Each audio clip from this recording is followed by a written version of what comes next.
Shalom Bapak Ibu Saudara yang dikasihi dalam Tuhan. Ada sukacita hari ini, amin.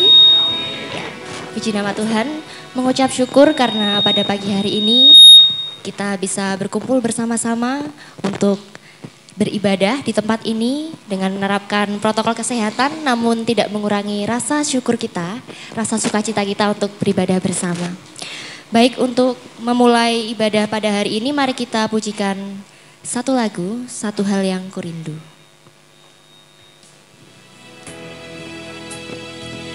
Mari kita nyatakan kerinduan kita. Kita nyatakan kerinduan kita beribadah di dalam rumah Bapa di surga.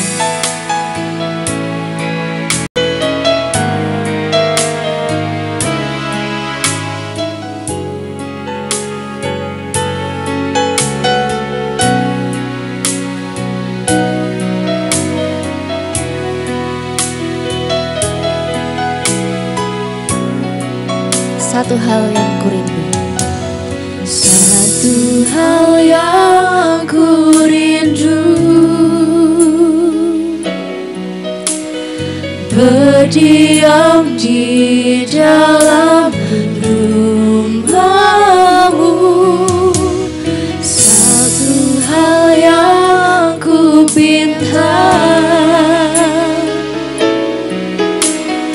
menikmati bait-Mu Tuhan. Satu hal yang kurindu.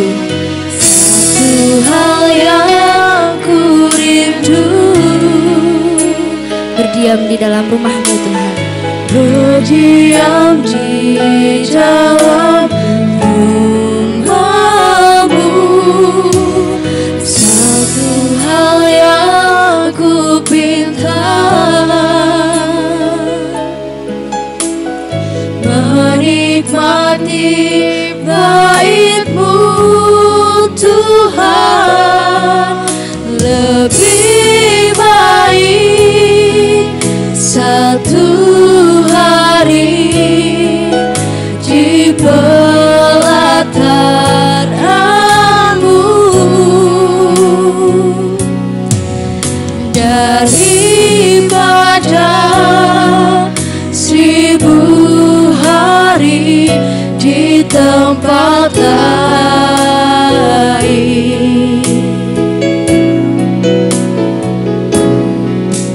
Memuji-Mu, menyembah-Mu, Kau Allah yang hidup, dan menikmati semua kemurahan-Mu. Kita pujikan sekali lagi, satu hal yang kurindu. Satu hal yang kurindu, berdiam di dalam rumah-Mu. Satu hal yang kupinta, menikmati bait-Mu Tuhan. Lebih baik satu hari. Lebih baik satu hari di pelataran-Mu daripada 1000 hari di tempat lain. Memuji-Mu Tuhan, menyembah-Mu Tuhan, Kau Allah yang hidup. Memuji-Mu, menyembah-Mu, Kau Allah yang hidup, dan menikmati semua kemurahan-Mu. Musik akan tetap mengalun. Mari Bapak Ibu Saudara kita ambil saat teduh sejenak. Mari kita renungkan betapa kebaikan Tuhan, betapa kasih Tuhan kepada kita di sepanjang hidup kita. Mari kita memohon ampun atas dosa dan perbuatan kita yang tidak berkenan di hadapan Tuhan.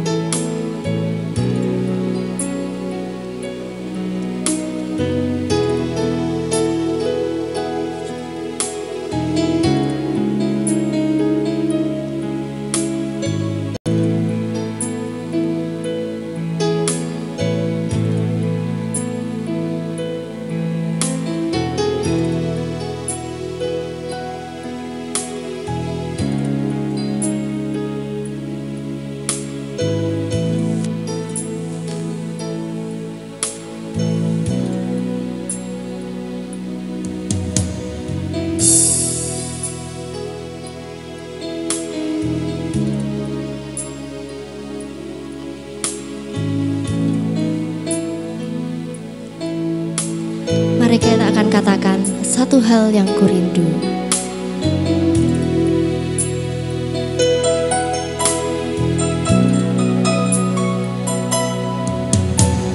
Satu hal yang kurindu, berdiam di dalam rumah-Mu. Hal yang ku pinta, menikmati bait-Mu Tuhan. Lebih baik satu hari di pelataran-Mu daripada 1000 hari di tempat lain.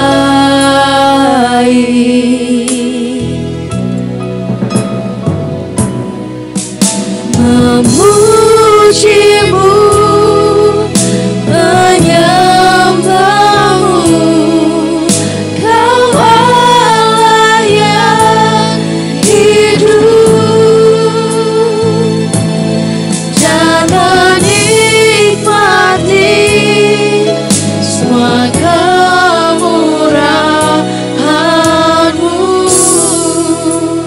Dan menikmati semua kemurahan-Mu. Dan menikmati semua kemurahan-Mu.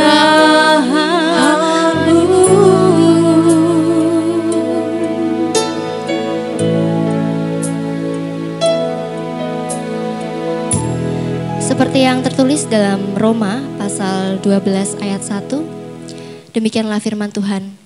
Karena itu saudara-saudara, demi kemurahan Allah, aku menasihatkan kepada kamu, supaya kamu mempersembahkan tubuhmu sebagai persembahan yang hidup, yang kudus, dan yang berkenan kepada Allah. Itu adalah ibadahmu yang sejati. Amin. Mari kita bersatu dalam doa. Selamat pagi Tuhan Yesus, mengucap syukur dan berterima kasih atas berkat penyertaan-Mu sepanjang hari ini kepada kami ya Tuhan.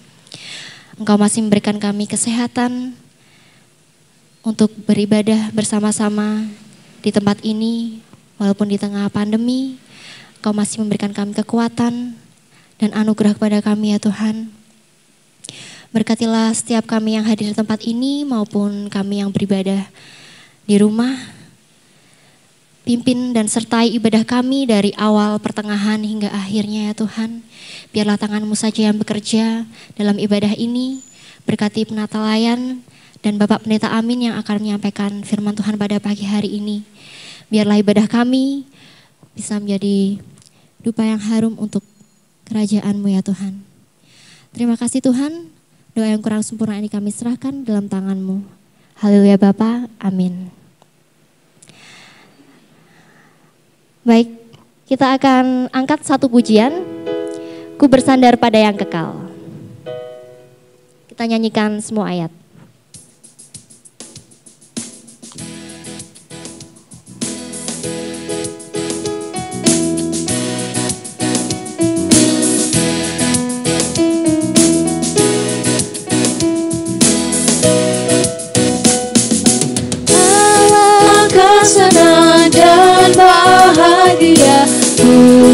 bersandar pada yang kekal. Karunia besar diberi olehnya, ku bersandar pada yang kekal. Aman, nyaman, ku bersandarkan yang kekal. Aman, nyaman, ku bersandar pada yang kekal. Bait kedua, jalan musafir sungguh indahlah. Jalan musafir sungguh indahlah, ku bersandar pada yang kekal. Kini makin terang jalanku cerah, ku bersandar pada yang kekal. Aman, nyaman, ku bersandarkan yang kekal. Aman, nyaman, ku bersandar pada yang kekal. Hilang cemas, hilang takutku. Hilanglah cemas, hilang takutku, ku bersandar pada yang kekal. Aman hatiku, Tuhan panduku, ku bersandar pada yang kekal. Aman, nyaman, ku bersandarkan yang kekal. Aman, nyaman, ku bersandar pada yang Aman, nyaman, ku kekal. bersandar pada yang kekal. Aman, nyaman, ku bersandarkan yang kekal. Aman, nyaman, ku bersandar pada yang kekal. Aman, nyaman, ku bersandarkan yang kekal. Aman, nyaman, ku bersandar pada yang kekal. Bacaan firman Tuhan akan diambil dari Lukas pasal 12 ayat 13 sampai 21. Saya akan membacakan ayat yang ganjil, Bapak Ibu Saudara akan membacakan ayat yang genap. Seorang dari orang banyak itu berkata kepada Yesus, "Guru, katakanlah kepada saudaraku supaya ia berbagi warisan dengan aku." Tetapi Yesus berkata kepadanya, "Saudara, siapakah yang telah mengangkat aku menjadi?" Katanya lagi kepada mereka, "Berjaga-jagalah dan waspadalah terhadap segala ketamakan. Sebab walaupun seorang berlimpah-limpah hartanya, hidupnya tidaklah tergantung dari kekayaan orang itu."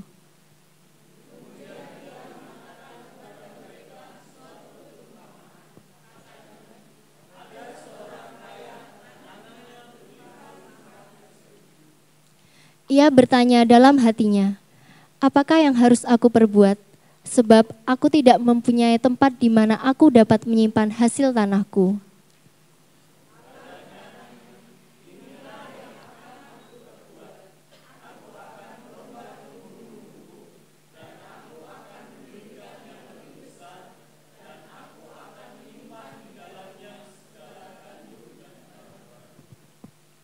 Sesudah itu aku akan berkata kepada jiwaku, "Jiwaku, ada padamu banyak barang, tertimbun untuk bertahun-tahun lamanya. Beristirahatlah, makanlah, minumlah, dan bersenang-senanglah."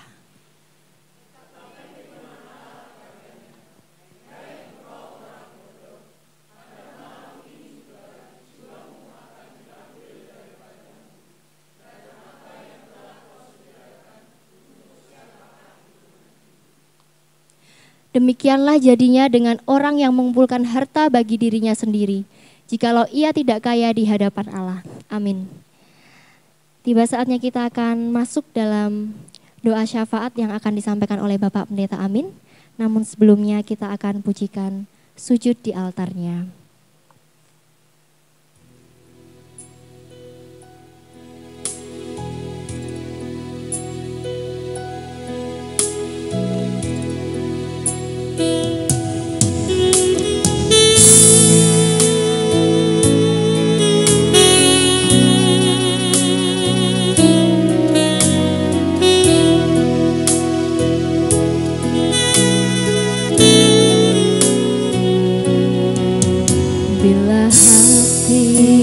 terasa berat, tak seorang pun mengerti bebanku. Ku tanya Yesus, apa yang harus ku buat? Dia berfirman, mari datanglah. Dia selalu pedulikan aku. Ku datang Yesus, Dia pikul segala bebanku. Sujud di altarnya. Sujud di altarnya. Ku bawa hidupku, ku terima anugerahnya. Dia ampuniku dan bebaskanku. Dia ubah hidupku, baharui hatiku. Sesuatu terjadi saat datang di altarnya. Mari kita bunyikan, bila hati terasa berat. Hati terasa berat, tak seorang pun mengerti bebanku. Ku tanya Yesus, apa yang harus ku buat? Dia berfirman, mari datanglah. Dia berfirman, mari datanglah. Dia selalu pedulikan aku. Ku datang Yesus, Dia pikul segala bebanku. Sujud di altarnya. Ku bawa hidupku, ku terima anugerahnya. Dia ampuniku dan bebaskanku. Kepada Bapak Pendeta Amin. Dia ubah hidupku, baharui hatiku. Sesuatu terjadi saat datang di altarnya. Mari Bapak Ibu yang dikasihi oleh Tuhan, kita tunduk kepala, kita menghadap Bapa kita, Sang Pencipta kita yang berkuasa atas segala yang ada. Bapa kami yang di surga, kami percaya bahwa sesuatu akan terjadi ketika kami dengan segenap hati kami sujud di hadapan Tuhan.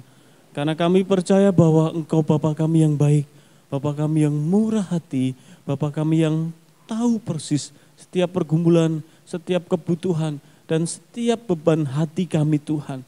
Tidak ada satupun yang tersembunyi di hadapan Bapa. Termasuk setiap kesalahan pelanggaran kami dan sikap hati kami yang tidak berkenan di depan Tuhan, yang menyakiti hati sama kami, pikiran logika kami yang tidak seturut dengan firman-Mu, Engkau mengetahui. Maka pagi ini Bapa, kami sujud di altar-Mu, mohon ampun atas setiap pelanggaran dan dosa kami. Mohon ampun atas ketidakmampuan kami dalam membawa diri untuk memuliakan nama Tuhan. Kami juga memohon kemurahan dan berkat Tuhan untuk kehidupan kami Tuhan. Pagi ini serakus kami berdoa untuk bangsa dan negara kami. Kami bersyukur karena Tuhan tetap memelihara, Tuhan menjaga kesatuan negara ini. Walaupun Tuhan ada kelompok-kelompok orang yang terus tidak pernah berhenti untuk merongrong pemerintahan, untuk menciptakan kerusuhan dan kekacauan di bangsa ini. Tetapi sampai hari ini bangsa kami tetap bersatu dengan dasar Pancasila dan Undang-Undang 45, dengan dasar kebinekaan dan NKRI. Semuanya itu karena Tuhan berkuasa, berkehendak untuk menciptakan bangsa ini tetap satu. Sekarang kami sedang fokus untuk wabah COVID-19 ini Bapak. Kami merindukan kuasa Tuhan berkenan menolong pemerintah dan orang-orang pribadi-pribadi, instansi-instansi pemangku kebijakan, berikan hikmat yang daripada Tuhan supaya mereka dimampukan untuk bertindak, untuk mengambil keputusan dan kebijakan untuk seluruh lapisan masyarakat Indonesia saat kami menghadapi COVID ini.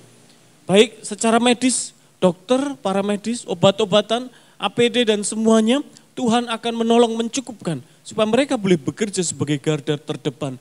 Baik secara ekonomi ketika banyak orang dan banyak pribadi terdampak oleh karena wabah ini, sehingga perekonomian kami mengalami perubahan. Tuhan tolong supaya hikmat yang daripada Tuhan berkenan Tuhan berikan. Sehingga pemerintah melalui menteri, melalui instansi terkait boleh memberikan solusi-solusi jalan yang terbaik supaya perekonomian bangsa kami tetap terjaga. Juga secara sosial, secara budaya, Tuhan memberkati supaya lapisan masyarakat Indonesia diberikan hikmat untuk bertindak dan berperilaku benar menghadapi wabah ini. Sepenuhnya ya Bapak, peristiwa ini biarlah kami semua umat-Mu boleh terbuka, boleh melihat bahwa kami kecil dan kami tidak bisa berbuat apa-apa tanpa Tuhan. Maka biarlah melalui wabah ini seluruh umat Tuhan, seluruh gereja-gereja orang Kristen, hamba-hamba-Mu melihat dan mengandalkan Engkau bahwa Engkau-lah berkuasa atas tubuh, jiwa, roh, nyawa kami. Engkau berkuasa atas segala yang ada. Juga Tuhan berikan hikmat-Mu supaya kami, orang-orang percaya, orang-orang Kristen, gereja-gereja Tuhan, mampu menunjukkan kasih kami kepada bangsa ini, kepada masyarakat dengan memberikan bantuan dan pertolongan sesuai dengan kehendak Tuhan untuk kami berbagi kasih sesuai dengan perintah Tuhan untuk kami berbagi kebaikan kepada sesama kami. Tuhan kami serakus berdoa menyerahkan keluarga besar kami, Gabungan Gereja Baptis Indonesia. Kami bersyukur ada Yayasan Rumah Sakit Baptis Indonesia. Ada rumah sakit yang ada di Kediri, di Lampung, di Ungaran, di Batu Malang, ada di NTT, di Kupang. Ada klinik-klinik yang ada di seluruh Indonesia. Tuhan memberkati supaya peranan umat baptis dalam wabah ini juga akan terbukti dengan kami memperhatikan kesehatan dan kepentingan masyarakat melalui lembaga kesehatan ini. Juga kami berdoa untuk Yayasan Baptis Indonesia dengan lembaga yang ada. Biarlah setiap lembaga juga berfungsi untuk menunjukkan terang kasih Allah melalui peristiwa wabah COVID-19 ini. Kami menyerahkan kinerja kami semua Tuhan, gereja-gereja baptis yang telah bergabung menjadi satu keluarga dalam wadah GGBI. Tuhan menolong kami supaya ada hal yang baik, ada hal yang akan kami kerjakan melalui kebersamaan ini. Khususnya MUBES yang tertunda dan akan kami laksanakan, entah itu secara daring maupun secara langsung. Biarlah Tuhan memberkati seluruh hamba Tuhan, seluruh umat, sehingga ada satu visi, ada komitmen, ada kesehatian untuk kami mewartakan Injil Tuhan di bumi Indonesia. Kami menyerahkan keluarga besar kami dalam berkat Tuhan, supaya tangan kuasa Tuhan, pribadi Roh Kudus berkenan memakai kami untuk menjadi alat bagi kemuliaan nama Tuhan. Dan hari ini Bapak pagi ini tidak berhenti kami berdoa, terus memohon kuasa dan kemurahan Tuhan atas gereja kami, persekutuan orang percaya di tempat ini. Jadikan kami satu Tuhan, seperti Engkau dan Bapa satu, untuk kami bergandeng tangan dengan segala kerendahan hati, mewartakan Injil Tuhan melalui persekutuan kami. Kami percayakan setiap visi misi yang Tuhan berikan untuk kami menjadi tiang penopang kebenaran. Biarlah seluruh kebenaran Kristus hadir masuk dalam seluruh aspek hidup kami. Supaya oleh kebenaran itu orang melihat Yesus dalam setiap keputusan tidak tanduk perkataan dan perilaku kami. Kami menyerahkan Tuhan setiap kebutuhan-keperluan gerejamu. Kami percaya Engkau yang mendirikan gereja ini, Engkau kepala gereja, Engkau pemilik gereja ini Bapa. Maka Engkau akan berkuasa untuk mencukupkan setiap apa yang kami perlu untuk pelayanan di tempat ini.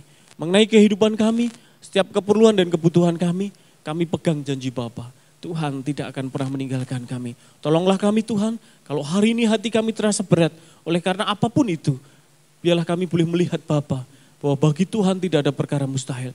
Setiap hal yang Tuhan izinkan dalam hidup kami, di situ Tuhan punya maksud dan rencana yang baik. Karena Tuhan tidak pernah merancang sesuatu yang buruk bagi kami.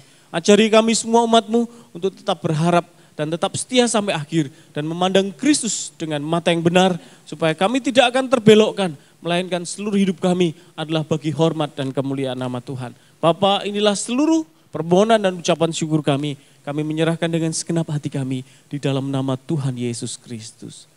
Amin.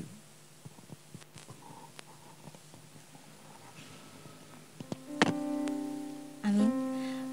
Pembacaan untuk firman hari ini berjudul Harta yang Sesungguhnya akan disampaikan oleh Bapak Pendeta Amin.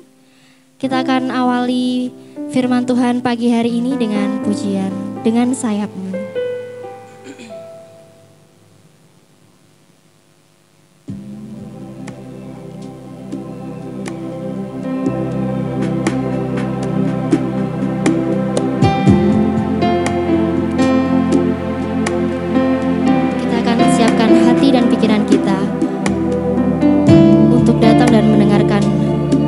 Firman Tuhan hari ini. Kita akan katakan, firman-Mu berkata, Kau besertaku. Firman-Mu berkata, Kau besertaku. Maka kuat roh dan jiwaku. Tuhan selalu ku nantikan, di setiap langkahku ku percaya. Firman-Mu berkata Kau besertaku. Firman-Mu berkata Kau besertaku. Maka kuat roh dan jiwaku. Maka kuat roh dan jiwaku. Tuhan selalu ku nantikan, di setiap langkahku percaya. Dengan sayap-Mu ku akan terbang tinggi, di tengah badai hidup ku tak menyerah. Kekuatan dan perlindungan bagiku, pertolongan-Mu di tempat maha tinggi. Ku mengangkat tanganku, aku berserah.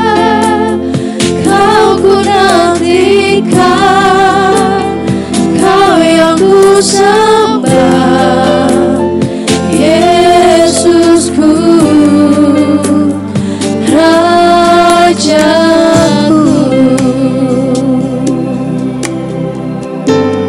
Kita katakan sekali lagi, firman-Mu.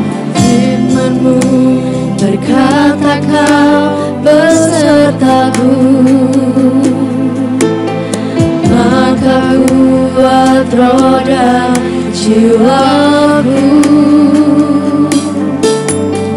Tangan-Mu Tuhan selalu ku nantikan,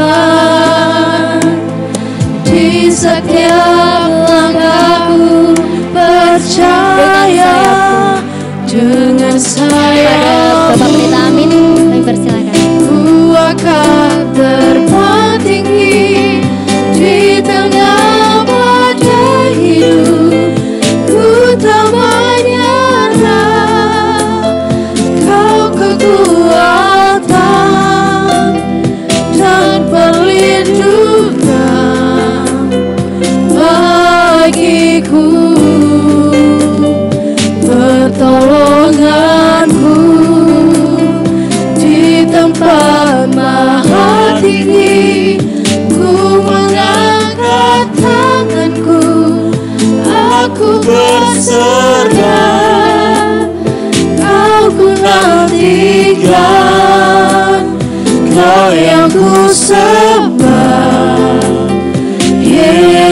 Yesusku, Rajaku. Bapa kami yang di surga, satu-satunya pribadi yang kami nantikan, yang kami sembah adalah Engkau ya Bapa. Bapa yang kami kenal di dalam Tuhan Yesus, Sang Firman yang menjadi manusia. Engkaulah harapan kami, Engkaulah satu-satunya yang kami andalkan dalam hidup ini. Sebab tanpa Engkau Tuhan, kami tidak bisa berbuat apa-apa. Pagi ini kami bersama rindu mendengarkan firman Allah, kehendak isi hati Tuhan, apa yang harus kami perbuat sebagai anak-anak-Mu. Biarlah pribadi Roh Kudus berkenan menolong kami, sehingga setiap telinga yang mendengar oleh kuasa-Mu diubahkan, dibuat mengerti, dan menjadikan firman ini kehendak Tuhan ini sebagai arahan untuk setiap umat-Mu menjalani kehidupan. Terima kasih Bapa, pakailah hamba-Mu menjadi alat-Mu, supaya pribadi Roh Kudus yang berkuasa mengendalikan dan menguasai, sehingga hamba-Mu menjadi alat tersampaikannya firman Tuhan pagi hari ini. Di dalam nama Tuhan Yesus, kami siap mendengar firman-Mu. Amin. Shalom, selamat pagi semuanya. Dalam berkat Tuhan pagi ini, haleluya. Baik, kita akan bersama-sama mendengarkan apa yang menjadi kehendak Tuhan dari Injil Lukas pasal yang ke-12. Lukas pasal 12 ayat 13 sampai 21. Saya ingin mengajak Bapak Ibu baca ayat 15. Ayat yang ke-15 mari kita baca bersama-sama. 1, 2, 3. Katanya lagi kepada mereka, berjaga-jagalah dan waspadalah terhadap segala ketamakan. Sebab walaupun seorang berlimpah-limpah harta, hidupnya tidaklah tergantung daripada kekayaannya itu. Hidupnya tidak apa Bapak Ibu? Tergantung dari. Ini kata siapa Bapak Ibu? Ini adalah perkataan Tuhan Yesus. Ini adalah kebenaran yang dari Tuhan Yesus. Mari kita akan melihat apa maksud kebenaran ini. Saudara yang dikasihi oleh Tuhan, dalam perikop ini, sebenarnya kalau Bapak Ibu melihat perikop sebelumnya, Tuhan Yesus dalam perikop di atasnya, pasal 12 ayat 1 melihat bahwa dia sedang mengajarkan pengajaran khusus kepada murid-muridnya. Sebuah pengajaran tentang bagaimana hidupmu terpelihara. Rambut di kepalamu dihitung oleh Tuhan. Kira-kira rambut di kepala kita itu ada nomornya enggak Bapak Ibu?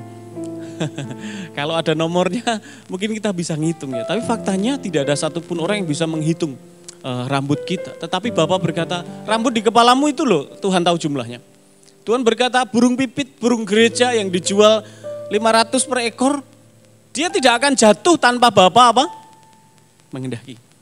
Artinya Tuhan sedang ngomong kalau rambut di kepalamu bisa dihitung, burung pipit aja dipelihara oleh Tuhan, apalagi siapa Bapak Ibu? Kita, orang-orang yang sudah dipanggil, dipilih. Anda dipilih oleh Tuhan, bukan dengan barang yang fana, dengan darah Kristus. Nah, pengajaran-pengajaran itu kemudian dilanjutkan Tuhan Yesus dengan perikop yang pagi ini akan kita pelajari tentang harta yang sesungguhnya, tentang orang kaya yang bodoh dalam ayat 15 yang kita telah baca tadi. Sebulan penuh kita belajar dengan tema apa Bapak Ibu? Kebenaran Kristus tentang harta ya. Saudara yang dikasihi oleh Tuhan, kita harus ingat ya bahwa beberapa minggu yang lalu Tuhan sudah mengajarkan kepada kita tentang apa Bapak Ibu? Ingat minggu pertama dulu Tuhan mengajarkan kita tentang kumpulkanlah harta di surga ya.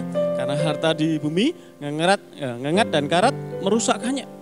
Artinya apa? Gunakan hartamu kalau itu dipercaya oleh Tuhan dengan harta. Harta itu bisa berupa materi dan bisa apapun juga, waktu dan kesempatan. Gunakan untuk investasi kekekalan.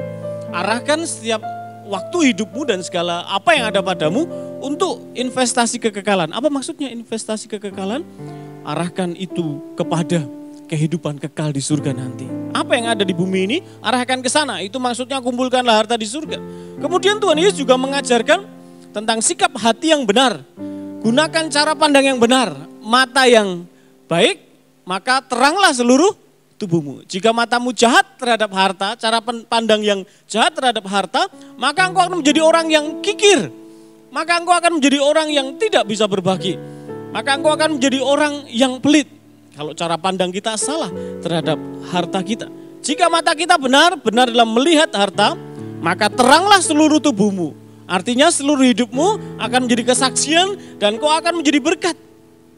Masih ingat kita juga diajari oleh Tuhan bagaimana minggu yang berikutnya Allah bukan pilihan. Masih ingat ya? Hidup orang Kristen itu tidak boleh memilih mamon, mengabdi kepada mamon atau mengabdi kepada Allah. Karena Allah bukan pilihan. Kalau kita adalah orang Kristen, kalau kita adalah anak-anak Tuhan, maka satu-satunya yang kita abdi siapa Bapak Ibu? Hanya Allah saja. Tidak ada yang lain. Karena kita ingat bahwa mata yang benar itu adalah mata yang tertuju hanya kepada Kristus, kepada Allah, bukan kepada yang lain. Kita juga sudah belajar minggu sore kalau Bapak Ibu ikut live streaming, jangan kamu khawatir. Karena apa? Segala sesuatu sudah disediakan oleh Bapa kita. Nah pagi ini Bapak Ibu dikasih oleh Tuhan. Tuhan Yesus kemudian mengajarkan prinsip selanjutnya. Prinsip yang luar biasa yang pagi ini akan kita terima mengenai sikap hati. Mengenai harta yang sesungguhnya. Mengenai sifat karakter manusia. Bagaimana dia memandang atau mengelola atau memikirkan tentang apa itu harta. Tuhan Yesus pagi ini akan mengajar kepada kita tentang ketamakan.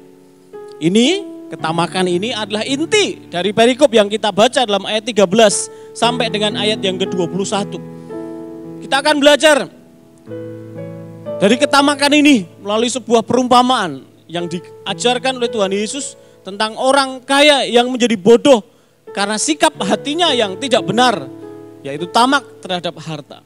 Kita akan belajar dua hal. Yang pertama adalah apa itu ketamakan. Yang kedua, bagaimana sikap kita ketika kita tahu ketamakan itu seperti apa. Mari kita akan melihat ketamakan. Apa sih yang disebut dengan ketamakan itu, Bapak Ibu? Ketamakan Bapak Ibu sebenarnya adalah kehausan yang tidak terpadamkan. Haus tapi tidak pernah terpadamkan. Haus akan apa? Haus untuk mendapatkan lebih dan lebih dari sesuatu yang kita pikirkan itu adalah kebutuhan kita. Dari sesuatu yang kita pikirkan bahwa itu adalah kebutuhan kita, sesuatu yang kita butuhkan. Padahal sebenarnya itu bukan sesuatu yang kita butuhkan. Namun kita selalu haus, pengen puas mendapatkan sesuatu. Yang kita pikir itu adalah kebutuhan kita, namun sungguhnya itu bukan kebutuhan kita. Jadi dalam ketamakan itu ada dua unsur Bapak Ibu. Unsur yang pertama itu adalah hal-hal yang kita pikir kita butuhkan. Padahal sesungguhnya itu bukan kebutuhan.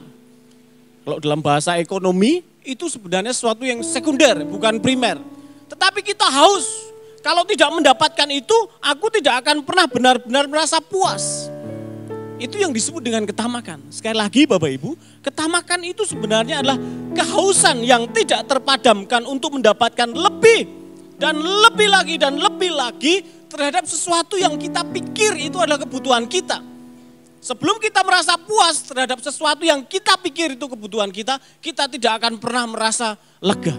Itulah yang disebut dengan ketamakan. Nah sekarang gini Bapak Ibu, hal-hal yang kita pikir kita butuhkan itu maksudnya apa? Maksudnya Bapak Ibu, hal-hal itu sebenarnya kita tidak mempunyai pun, kita tidak memiliki pun, kita masih bisa hidup normal sebagai manusia. Itulah yang disebut hal-hal yang sebenarnya tidak kita butuhkan, hal-hal yang kita pikir kita butuhkan. Jadi paham ya Bapak Ibu? Contohnya apa kira-kira Bapak Ibu? Misalnya hari ini, saudaraku yang dikasih oleh Tuhan, Anda tidak punya HP Android, bisa hidup gak Bapak Ibu? Oh bisa. Misalnya Bapak Ibu hari ini, Anda tidak punya mobil Alphard, bisa hidup gak Bapak Ibu? Bisa. Anda tidak punya rumah lantai 4, bisa hidup gak Bapak Ibu? Oke, jadi kita semua sudah paham ya. Sebenarnya kebutuhan dasar manusia, makanan, pakaian, apa Bapak Ibu? Tempat tinggal. Bapa di surga itu berjanji apa Bapak Ibu? Menyediakannya. Nah ketika orang itu menjadi tamak Bapak Ibu, hal-hal yang sudah dia, kebutuhan dasar itu sudah dia miliki, sudah Tuhan berkati dalam hidupnya. Kesehatan dan semuanya itu sudah ada. Namun karena sifat tamak, kemudian dia beralih Bapak Ibu ke hal-hal sekunder. Nah hal sekunder inilah yang sebenarnya tanpa dia, saya katakan dia, kita bisa hidup. Kemudian karena ketamakan dia kejar. Kalau tanpa itu aku nggak akan hidup, aku nggak akan puas, aku nggak akan bahagia. Itulah pengertian dasar tentang ketamakan. Sebenarnya tanpa hal itu, saudara dan saya bisa hidup dengan baik. Orang yang tamak itu belum benar-benar puas sebelum memiliki hal-hal sekunder itu.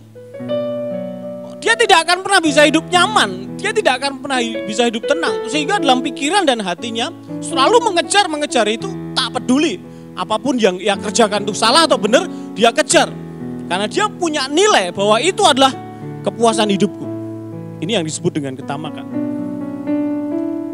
Bapak Ibu yang dikasihi oleh Tuhan, hal-hal yang kita pikir kita butuhkan, padahal sebenarnya tanpa itu kita bisa hidup, bisa berupa orang itu haus akan uang yang banyak,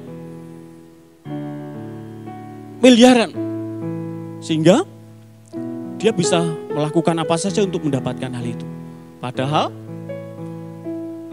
kalau saudara dan saya bersyukur, tanda kasih atau gaji yang Tuhan berikan bagi kita, kalau kita syukuri untuk kebutuhan dasar kita, sebenarnya cukup. Saya yakin itu cukup. Karena masih ingat ya, hidup itu sebenarnya sederhana. Yang rumit itu adalah apa Bapak Ibu? Nah, Bapak Ibu tahu sendiri ya, hidup itu sederhana. Yang rumit itu gaya hidup kita, yang membuat kita kadang-kadang stres. Ya itulah yang disebut dengan ketamakan. Mengejar gaya hidup, tren. Karena kalau tidak mendapatkan itu, aku tidak akan pernah bisa hidup sebagaimana manusia yang bermartabat manusia. Ini cara pandang yang salah. Nah, hal yang kita pikir kita butuhkan, yang sekunder, yang sebenarnya tanpa itu kita bisa hidup, itu bisa berupa uang yang banyak. Atau bisa berupa hal-hal yang bisa kita beli dengan uang. Hal-hal yang bisa kita beli dengan uang itu apa saja Bapak Ibu? Ya apa saja yang bisa kita beli uang. Kadang-kadang itu menjadi arah hati kita untuk kita mengejarnya tanpa memedulikan itu benar atau salah. Hal-hal yang kita pikir kita butuhkan, yang sebenarnya tanpa hal itu kita bisa hidup, itu bisa berupa Bapak Ibu haus akan kekuasaan, haus akan posisi dan jabatan. Sehingga Bapak Ibu persani dalam dunia politik di negara kita, dalam organisasi-organisasi di Indonesia, organisasi apapun, kadang-kadang orang dengan berbagai macam cara mengejar posisi dan jabatan. Benar nggak Bapak Ibu? Karena dia berpikir dengan hal itu, dia akan merasa puas. Saya bersyukur ada bisnet di sini ya, ada internet. Saya sekarang bekerja di sekretariat di sini, biasanya bekerja di rumah. Saya googling, saya belajar tentang seorang novelis yang bernama Mark Twain. Dia mendefinisikan, mengartikan, membuat istilah atau arti dari ketamakan itu sebagai perkalian tak terbatas dari kebutuhan yang tidak perlu. Perkalian yang tak terbatas. Tak terbatas itu lambangnya gimana Bu Indah? Kayak cacing ini ya. Itu lambang matematika disebut tak terbatas. Perkalian segala sesuatu kalau dikalikan dengan tak terbatas hasilnya apa Bu Indah? Tidak ada hasilnya, tidak terhingga. Mark Twain ini seorang novelis dari Amerika mendefinisikan ketamakan itu sebagai suatu perkalian tak terbatas dari kebutuhan yang tidak perlu. Artinya apa Bapak Ibu? Tidak ada ujungnya, tidak ada habisnya. Ketamakan itu sikap hati yang tidak akan pernah puas dalam hal apapun.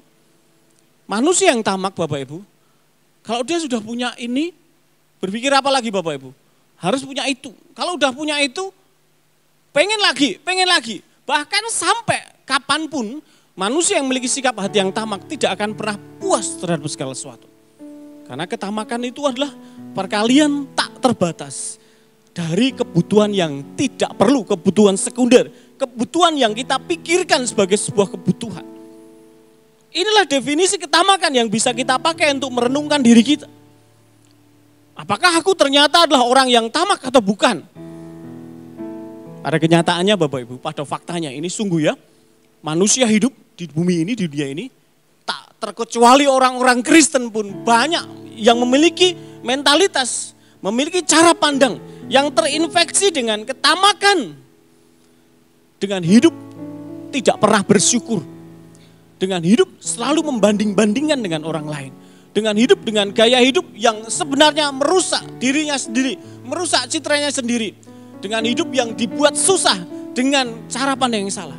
Sekali lagi Bapak Ibu dikasihi oleh Tuhan, Kalau hari ini saya dan saudara hidup menjalani kehidupan, namun tidak pernah bisa bersyukur, tidak pernah merasa puas, berterima kasih di depan Tuhan, dan tidak bahagia dengan apa yang ada pada kita hari ini, dan terus memandang, pengen, tanpa memedulikan Tuhan, tanpa memedulikan sesama, tanpa memedulikan diri sendiri. Ingat, itu indikasi saya dan saudara sedang terinfeksi dengan virus apa Bapak Ibu? Ketamakan. Semua orang bisa terinfeksi virus ini. Sama seperti virus apa Bu? Corona. Setiap orang bisa, yang nanti akan kita terima tetap kita jaga. Apalagi kalau di sini ternyata ada indikasi yang terkena positif. Pripun Bapak Ibu? Ya sudah, ibadah kita akan terus berhenti sampai waktu pemerintah memberikan apa? Izin. Makanya kita semua menjaga diri. Saya lihat semua pakai protokol kesehatan ya. Karena virus itu bisa mengenai siapapun. Persis sama dengan virus ketamakan yang hari ini kita pelajari dari ayat ini. Virus ini bisa mengejar.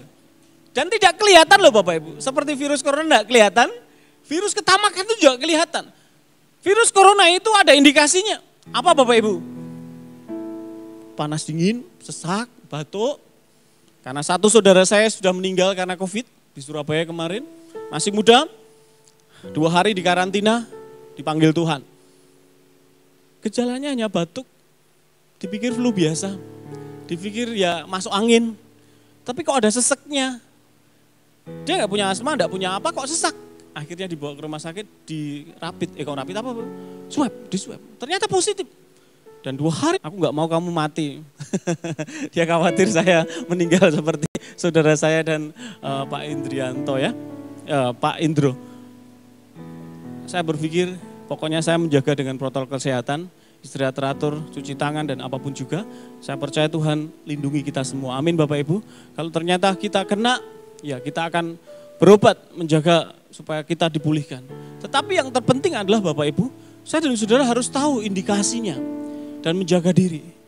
Sama seperti ketamakan ini, saya dan saudara juga harus tahu indikasinya. Indikasinya adalah ketika saudara dan saya tidak bisa bersyukur tentang kehidupan ini.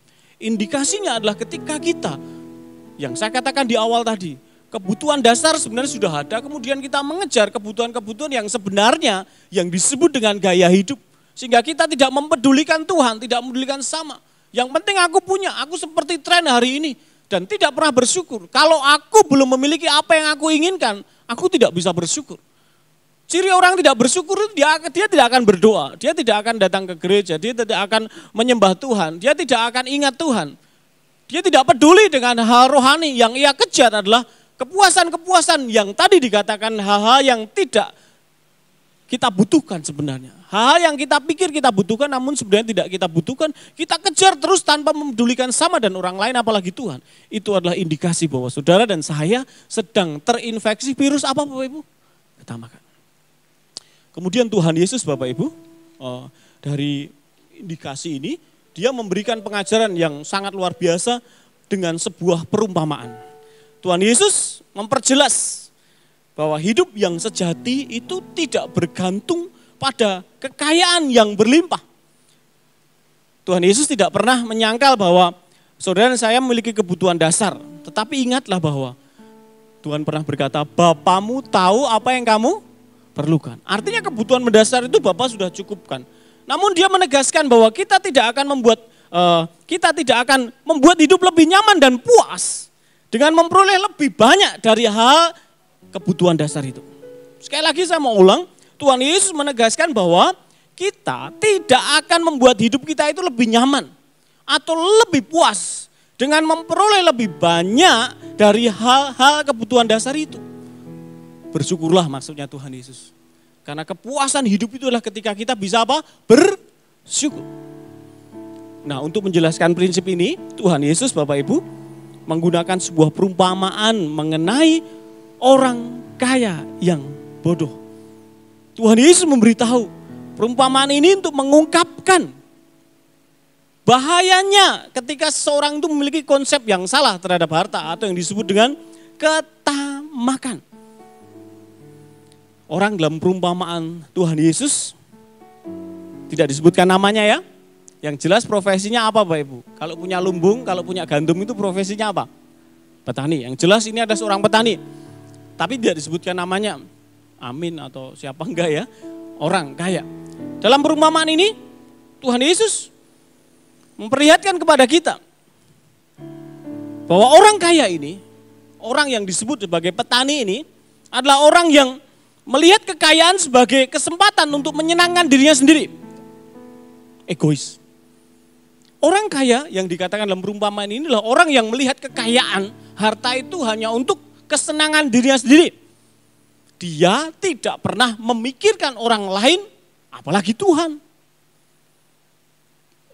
Tuhan Yesus melihat keegoisan orang ini dalam tindakan yang dilakukan pria ini.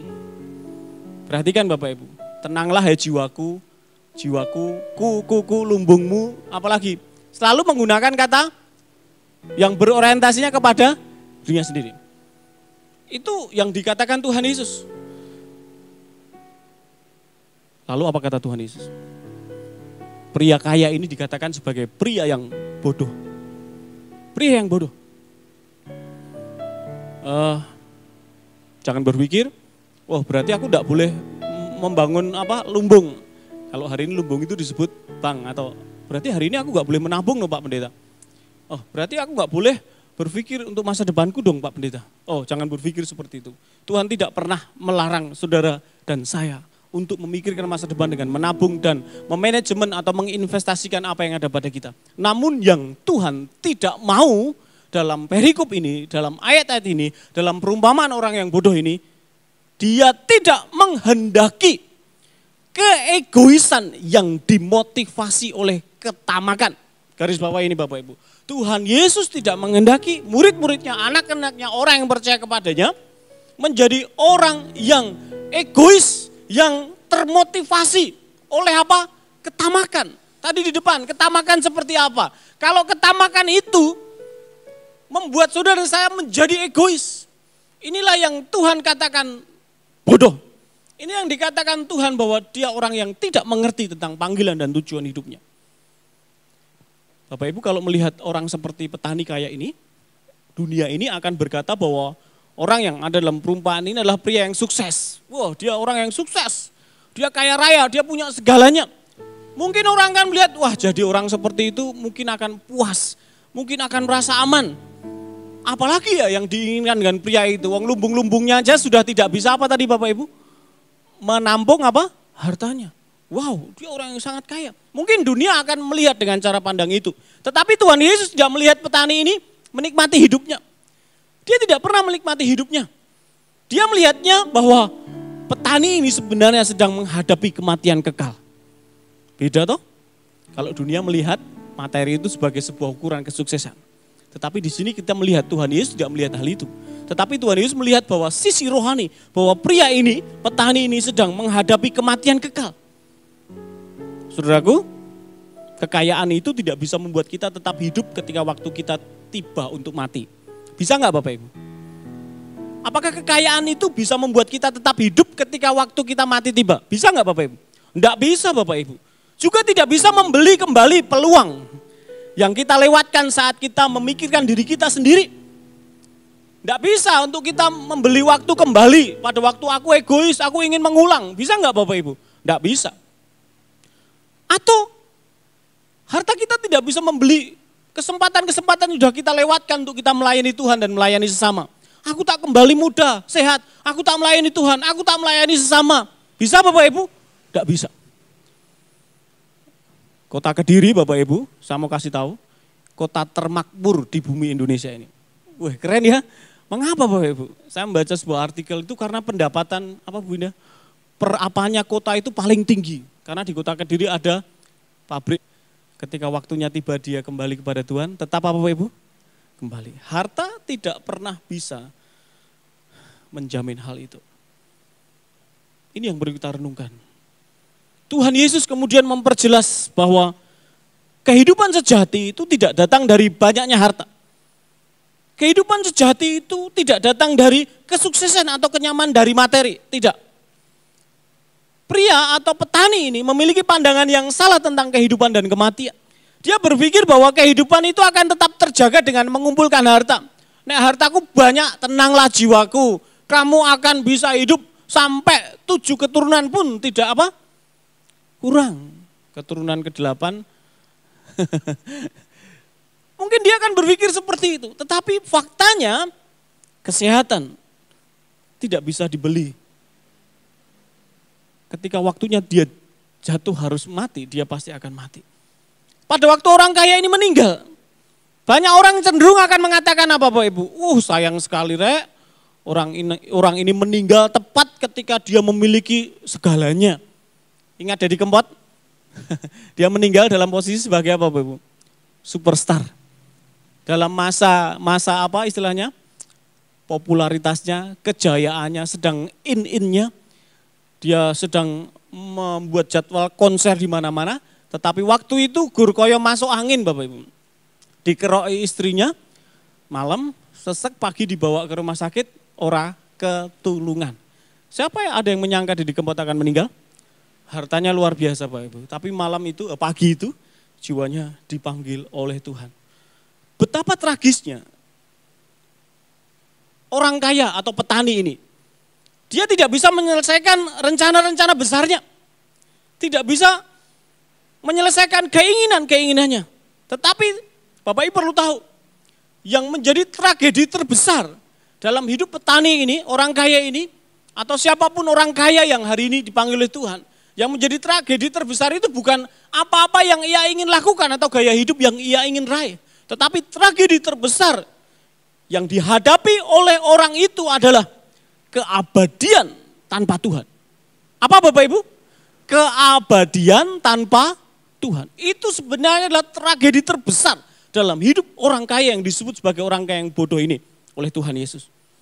Pria itu hidup tanpa Tuhan dan mati tanpa Tuhan. Kekayaan, lumbung-lumbung yang penuh yang dirombaknya hanyalah sebuah insiden dalam hidupnya. Tahu insiden? Waktu yang singkat yang cepat berlalu. Tuhan tidak terkesan dengan lumbung-lumbung itu. Tuhan tidak terkesan dengan harta kekayaan kita. Tetapi Tuhan terkesan dengan sikap hati yang benar terhadap hidup ini. Amin Bapak Ibu. Tuhan melihat hati yang benar-benar memandang Tuhan sebagai satu-satunya sumber kehidupan. Tuhan mengendaki sikap hati yang kaya di hadapan Allah. Bukan kekayaan materi. Sikap hati yang kaya di hadapan Allah. Apa artinya menjadi kaya di hadapan Allah? Artinya saya dan saudara mengakui dengan penuh syukur bahwa segala yang kita miliki itu berasal dari Allah. Ini menjadi penting, dasar Bapak Ibu. Kalau saudara dan saya mengakui bahwa segala yang kita miliki itu berasal dari Allah, maka kita akan bersyukur dan menghormati Tuhan. Amin Bapak Ibu. Kecuali kita berpikir bahwa yang kita miliki itu adalah hasil keringatku dewe, hasil kerja kerasku. Maka saudara dan saya ketika kita dikehendaki oleh Allah mengucap syukur, memberikan persembahan persepuluhan, berbagi kepada sesama, kita akan menjadi pelit dan kita akan menjadi kikir. Karena cara pandang kita keliru. Tetapi ketika orang mengerti bahwa segala sesuatu yang aku miliki itu berasal dari Allah, mengakui dengan penuh syukur, kemudian berusaha untuk menggunakan apa yang ia berikan, yang Tuhan berikan kepadanya itu untuk kebaikan orang lain dan untuk kemuliaan Allah. Itulah sikap hati yang disebut kaya di hadapan Tuhan. Bapak Ibu saudaraku, kekayaan dapat dinikmati dan dapat digunakan saat yang sama jika tujuan kita adalah untuk menghormati Tuhan. Kekayaan itu, kalau Bapak Ibu memiliki satu prinsip untuk menghormati Tuhan, maka engkau akan menikmati berkat-berkat itu. Menjadi kaya di hadapan Tuhan, sikap hati yang kaya di hadapan Tuhan. Berarti saya dan saudara itu kaya secara spiritual. Bukan hanya kesenangan sendiri, tetapi secara spiritual bagaimana apa yang ada pada kita itu menyenangkan hati Tuhan dan menyenangkan hati sesama kita. Hal yang mengerikan adalah hari-hari ini Bapak Ibu, banyak orang kaya di dunia ini, tetapi dia miskin dalam kehidupan kemudian. Miskin secara spiritual. Mari Bapak Ibu pagi ini, harta yang sungguhnya yang kita miliki itu adalah keselamatan jiwa kita oleh anugerah dalam pribadi Tuhan Yesus. Saya dan saudara menjadi orang percaya yang mendapatkan jaminan keselamatan, kehidupan kekal, keabadian bersama dengan Tuhan. Itulah harta sesungguhnya. Harta di dunia ini hanyalah sebuah insiden kehidupan yang akan kita tinggalkan. Maka ketika hari ini saudara saya dipercaya oleh Tuhan dengan harta, dengan materi. Dipercayai Bapak Ibu. Berarti siapa yang punya harta itu Bapak Ibu? Tuhan. Yang mempercayakan kepada kita. Gunakan secara spiritual untuk kemuliaan nama Tuhan. Gunakan untuk membuat sesamamu memuliakan nama Tuhan. Gunakan sesuai dengan standar Kristus Yesus. Jangan jadikan dia Tuhanmu. Kalau orang Kristen sejati, dia tidak akan menjadikan mamon uang itu menjadi Tuhan. Tetapi menjadi alat, menjadi sarana kehidupan untuk memuliakan nama Tuhan dan menyenangkan hati Tuhan. Dan menjadi berkat bagi sesama. Oleh karena itu, saudara yang dikasihi oleh Tuhan, mari kita bersama-sama sebagai orang Kristen memandang dengan cara pandang yang benar. Memandang dengan iman kepada Tuhan Yesus. Bahwa seluruh prinsip-prinsip kehidupan kita termasuk dalam menggunakan harta yang dipercayakan kepada kita. Harus sesuai dengan pribadi Tuhan Yesus. Oleh iman inilah Bapak Ibu, kita memperoleh harta yang sungguhnya. Yaitu keselamatan jiwa kita dalam keabadian bersama dengan Tuhan Yesus. Amin. Jaga imanmu. Jangan sampai harta membelokkan engkau dari harta yang sungguhnya. Yaitu keselamatan jiwa kita. Ingat, iblis akan selalu berusaha menjatuhkan kita dengan pencobaan-pencobaan yang menggunakan harta. Macam-macam caranya. Supaya saudara dan saya berfokus kepada harta, bukan kepada Tuhan. Iblis akan bekerja dengan hebat dalam seluruh aspek hidupmu. Tetapi berjaga-jagalah dan pandanglah Tuhan. Jaga imanmu.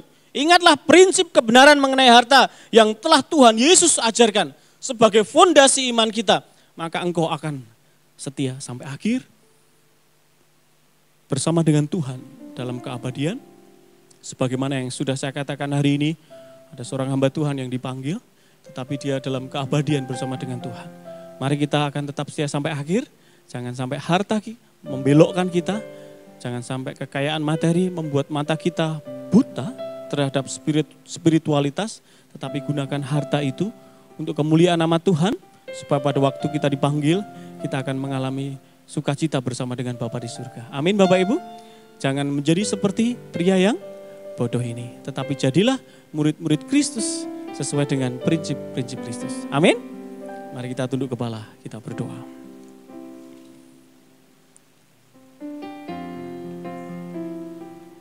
Bapak Ibu dikasihi oleh Tuhan, pujian respon kita pagi ini mengingatkan kita bahwa ketika kita datang ke dunia kita tidak bawa apa-apa, dan ketika kita kembali ke surga, kita juga tidak akan bawa apa-apa yang ada di dunia ini. Yang kita bawa adalah harta yang sungguhnya, yaitu iman kita. Yang oleh karena iman itu kita menerima keselamatan dalam keabadian bersama dengan Bapa. Dalam sukacita menyembah bersama dengan malaikat di surga. Sujud di hadapan Sang Pencipta kita. Itulah harta yang sungguhnya, yang harus kita pikirkan, yang harus kita renungkan. Ingatlah bahwa kebutuhan dasar hidupmu dikatakan dengan jelas oleh Tuhan Yesus. Bapamu di surga tahu. Carilah dulu kerajaan Allah dan kebenarannya, maka semuanya itu akan ditambahkan kepadamu. Semua itu dicari bangsa-bangsa yang tidak mengenal Allah. Tetapi Bapa di surga tahu persis. Maka saya boleh berkata dengan iman bahwa orang-orang yang percaya kepada Bapa, kebutuhan dasar itu pasti akan Tuhan berikan. Karena Bapa di surga tahu. Inilah yang ku punya, hati sebagai hamba yang mau taat dan setia padamu Bapa. Kemanapun ku bawa, hati yang menyembah dalam roh dan kebenaran sampai selamanya. Ku tak membawa apapun juga saat aku datang ke dunia. Ku tak membawa apapun juga saat ku datang ke dunia. Tinggal semua Pada akhirnya saat ku kembali ke surga.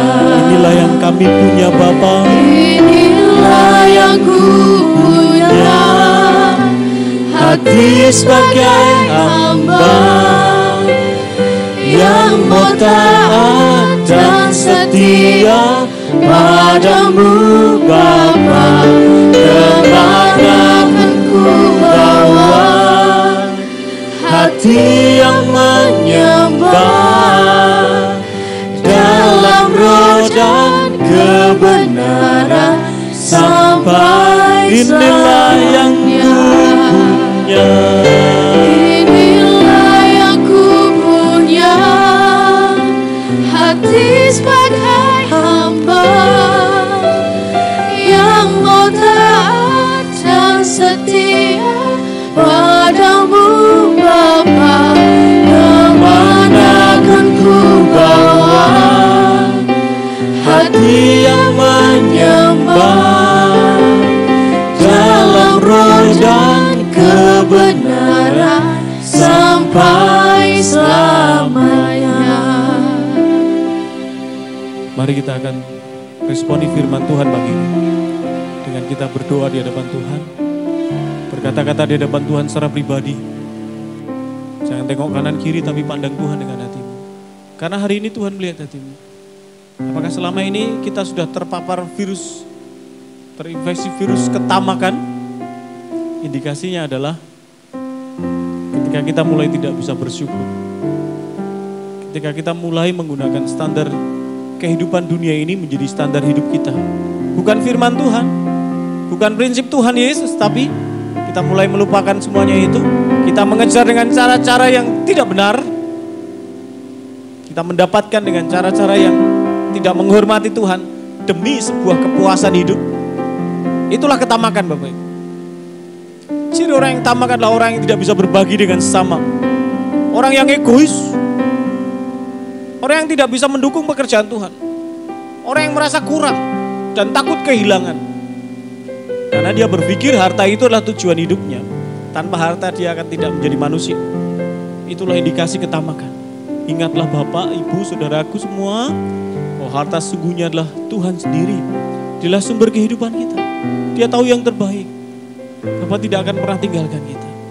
Mari kita miliki cara pandang yang benar ini. Sehingga hidup kita akan menjadi berkat bagi sama dan memuliakan nama Tuhan. Berdoalah secara pribadi di hadapan Bapa kita.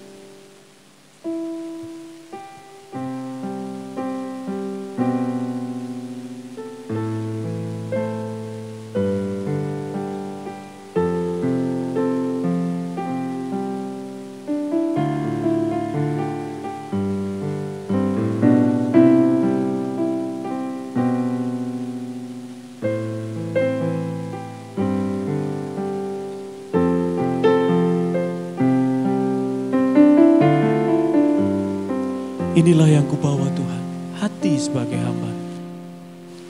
Inilah yang ku punya, hati sebagai hamba, yang mau taat dan setia padamu.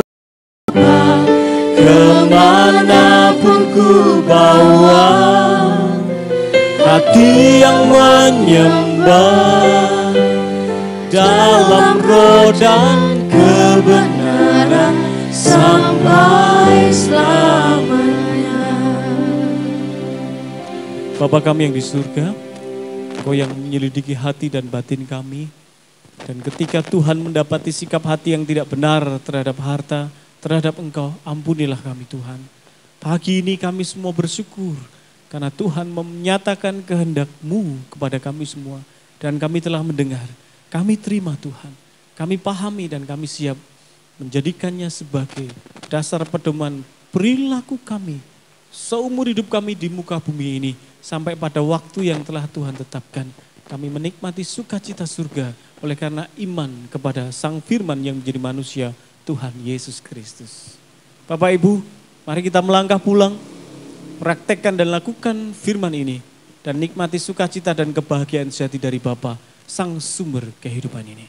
Pulanglah dalam sukacita sebab Dia pribadi agung tidak akan pernah melepaskan Bapak Ibu Saudaraku.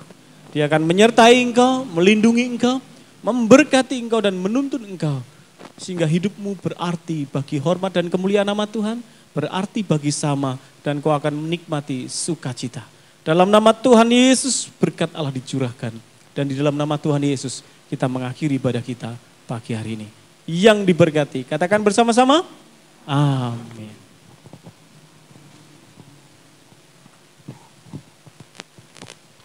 Baik, puji nama Tuhan. Kiranya firman Tuhan hari ini akan mendewasakan kita sebagai orang beriman. Baik Bapak Ibu Saudara, untuk menutup ibadah pada pagi hari ini, saya mengundang Bapak Ibu Saudara sekalian untuk bangkit berdiri. Kita akan pujikan doa ya Bes.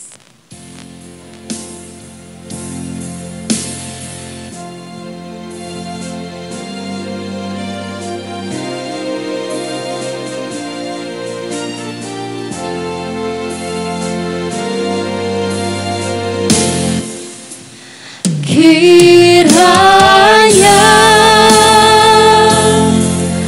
Engkau memberkati aku berlimpah-limpah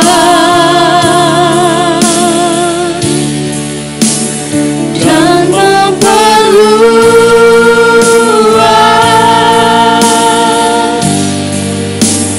daerahku.